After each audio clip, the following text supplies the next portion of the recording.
Messi, Neymar, Suarez এই তিনটি নাম শুনলেই একসময় বুক কাঁপতো প্রতিপক্ষের। একজন জাদুকর, একজন দুরন্ত ড্রিবলার, আরেকজন গোলের ক্ষুধার্ত শিকারী। তিনজন একসঙ্গে মানেই রক্ষণভাগে আতঙ্ক। সেই ভয়ঙ্কর MSN ত্রয়ী কি আবারও একসঙ্গে ফিরতে যাচ্ছে? ফুটবল বিশ্বে এখন নতুন করে ডানা মেলেছে সেই পুরনো গুঞ্জন।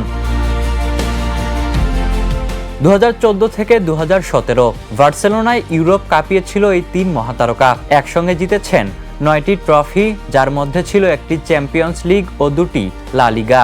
শুধু প্রথম মৌসুমে মেসি, সুয়ারেজ, নেইমার মিলে করেছিলেন অবিশ্বাস্য 122 গোল।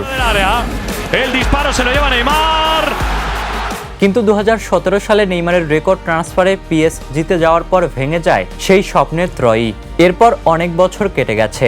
মেসি, সুয়ারেজ এখন ইন্টার মায়ামিতে, আর নেইমার ফিরেছেন শৈশবের ক্লাব সান্তোসে।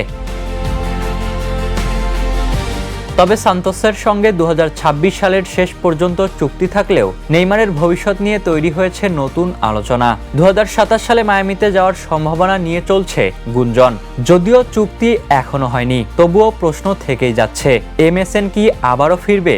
এই প্রশ্নের উত্তরটা দেবেন নেইমার নিজেই। Ishtiaq Mahin, the news.